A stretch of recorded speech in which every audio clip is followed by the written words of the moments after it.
하나님께서 오늘 요나서 9일째 주시는 말씀, 요나서 1장 9절 말씀입니다.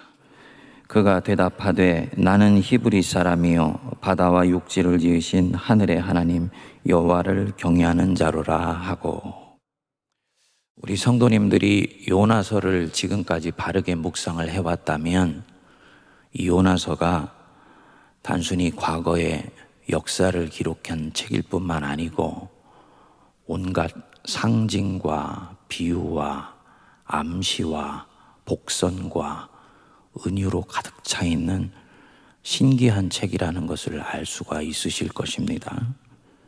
책 전체가 4장으로 되어 있지만 계시의 덩어리다 라고 말씀을 드릴 수가 있습니다.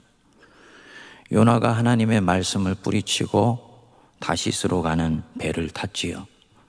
자기 원하는 대로 살겠다고 그 방향으로 간 것입니다. 그런데 세상의 축소판 같은 이 배 위에 폭풍이 치게 되면서 요나와 이 배 위에 있는 사람들 사이에 대화가 시작되고, 이제는 이 대화가 거의 클라이막스를 향해 나가게 됩니다.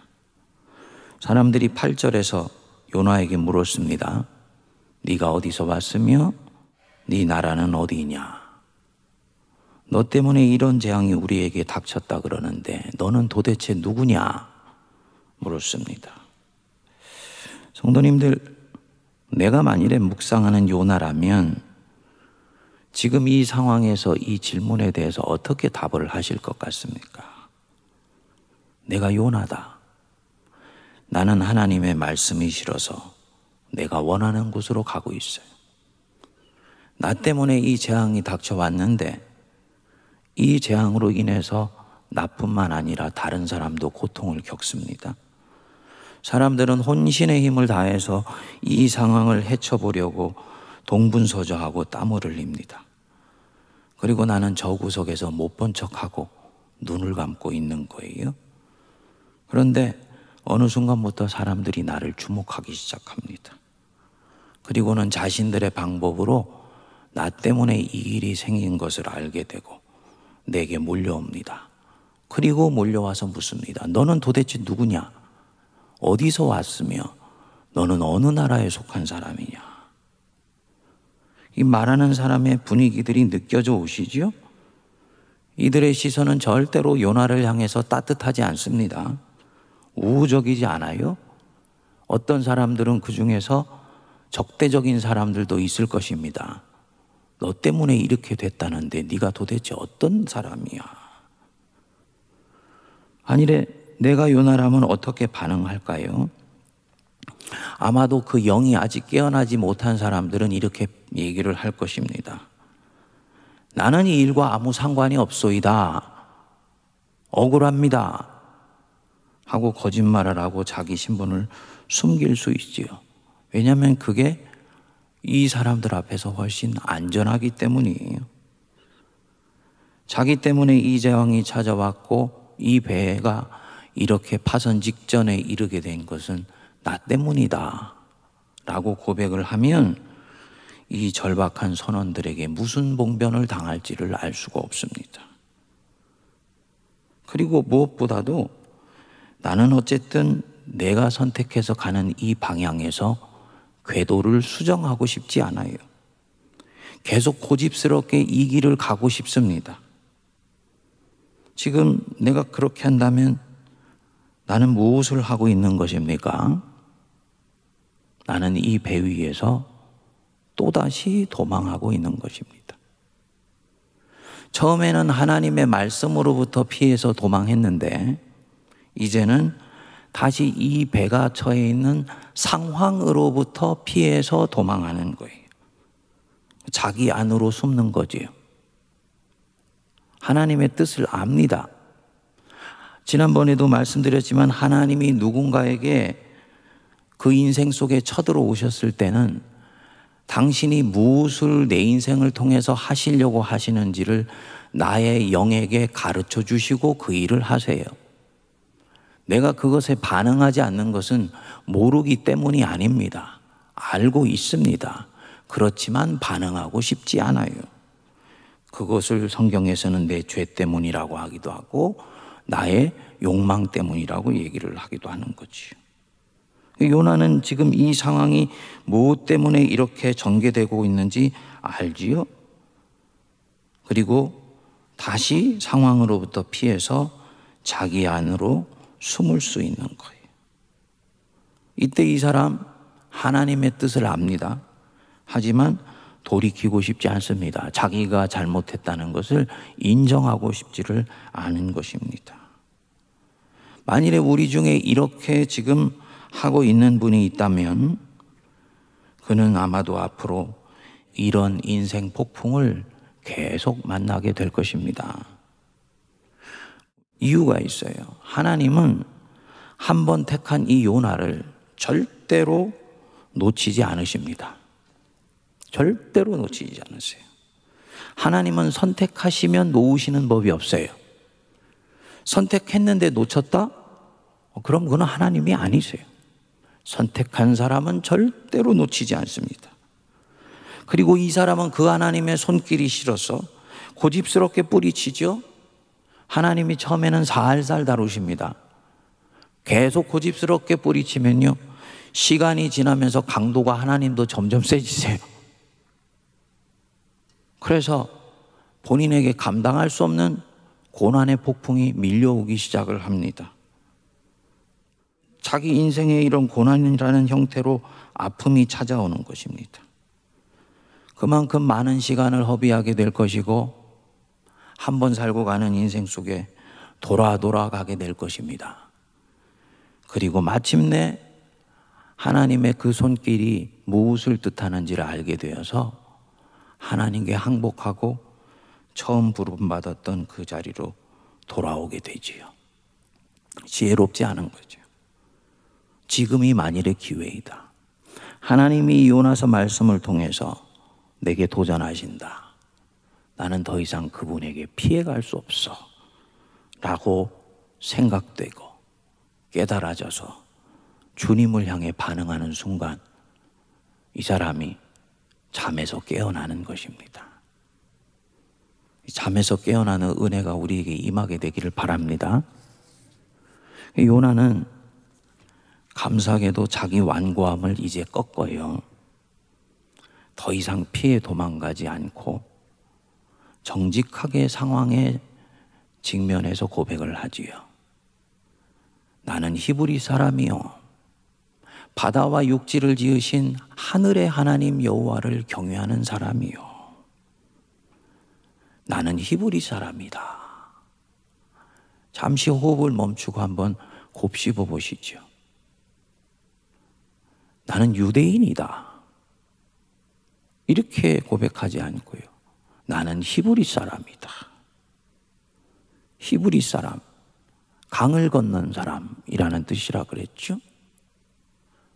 자기 조상 아브라함이 갈대아 우르 하란 땅 떠나서 유프라테스 강을 건너 가나안 땅으로 들어갔죠.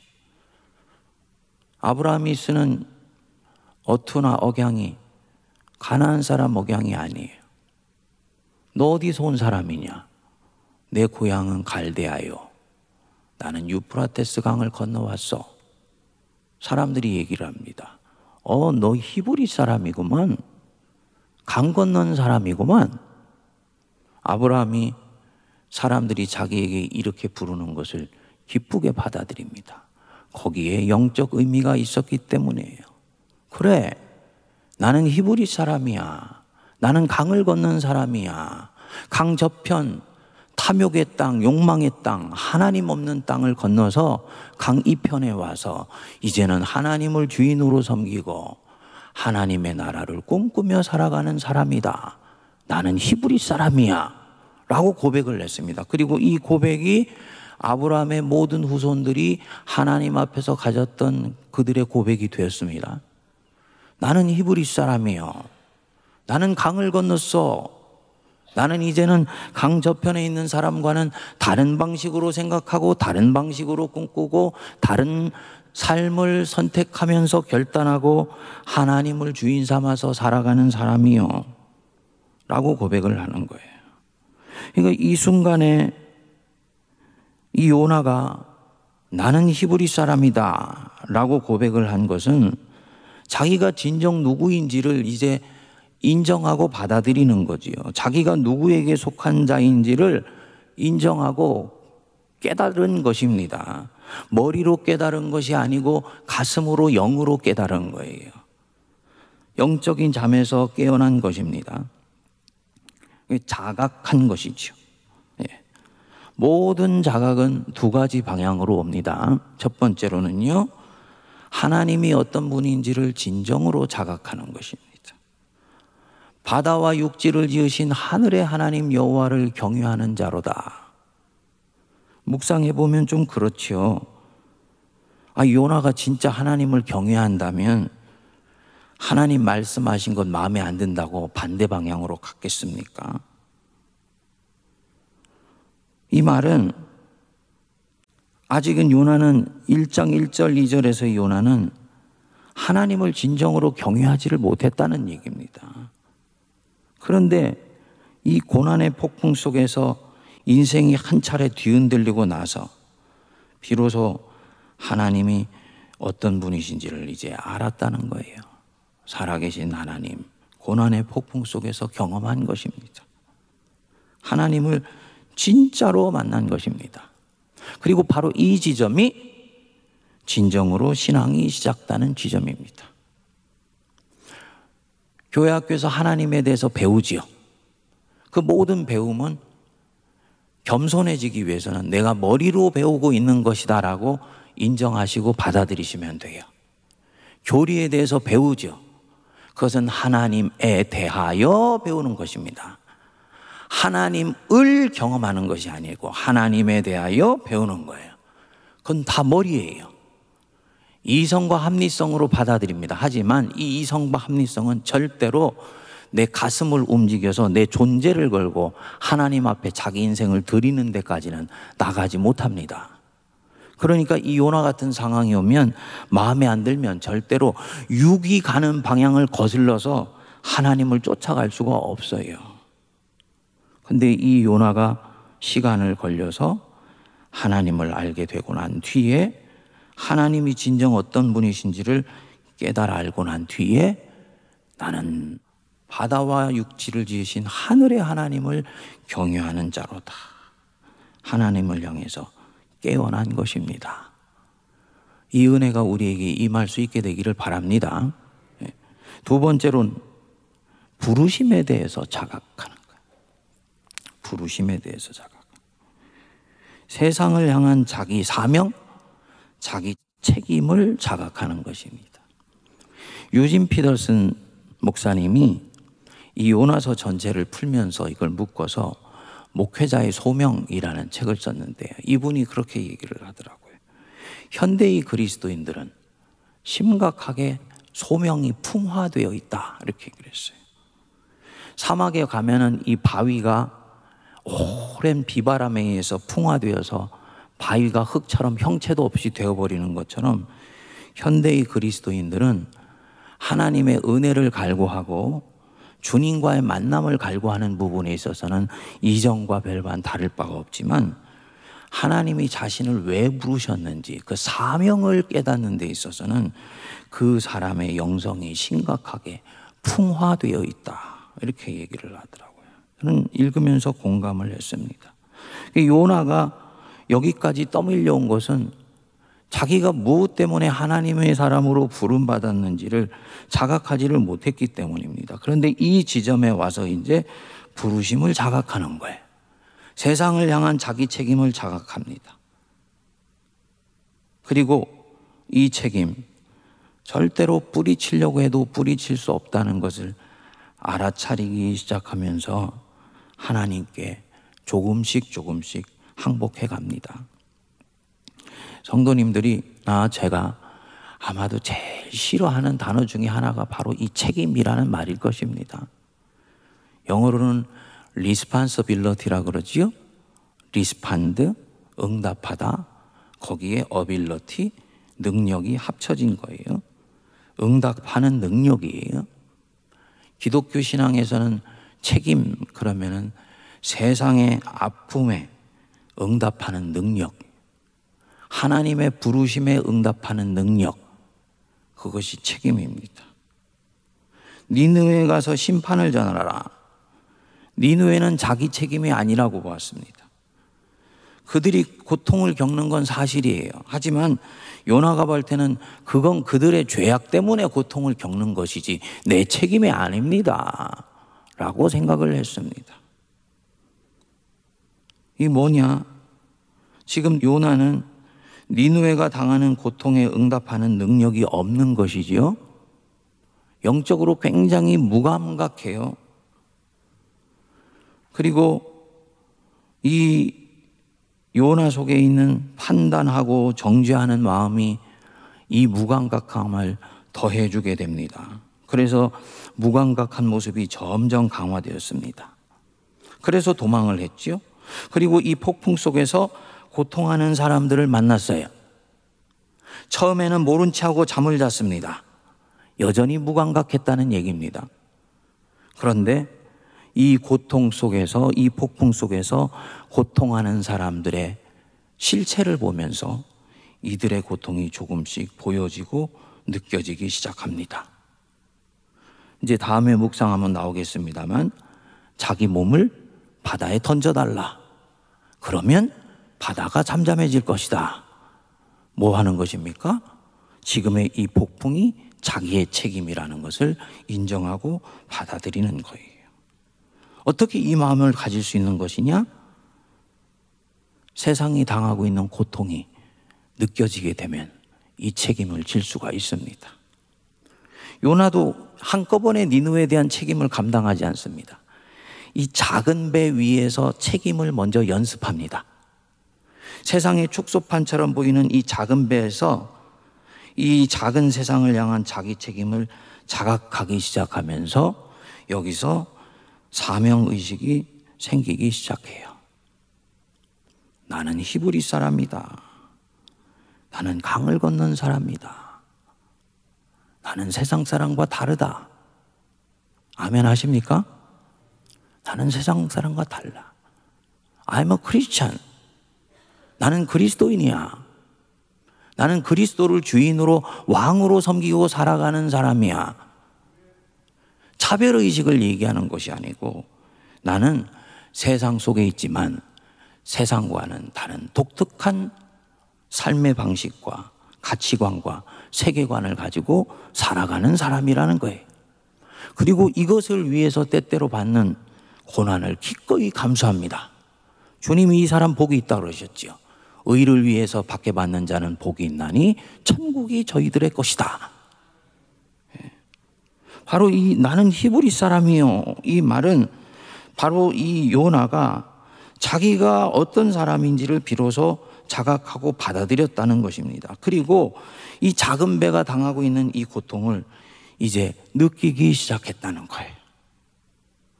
이것이 성령께서 우리 안에 오셨을 때 하시는 굉장히 중요한 작업이십니다. 사도 바울이 로마서 8장에서 말씀하셨던 게 바로 이 부분이에요. 성령이 말할 수 없는 탄식으로 너희를 위하여 기도한다. 피조물의 탄식 소리를 너희가 들을 수 있도록 하기 위해서라는 것입니다. 피조물의 탄식 소리, 가난한 자들의 울부짖음, 객과 고아와 과부와 하나님의 도움이 절실히 필요로 하는 사람들의 그 아픔과 고통, 그게 느껴지는 거예요.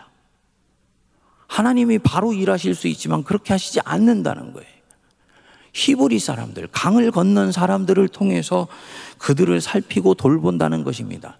그리고 그들을 살피고 돌볼 수 있는 그 힘과 영역과 그리고 이 보아스 같은 영향력을 하나님의 사람들에게 먼저 부어주시는 것입니다.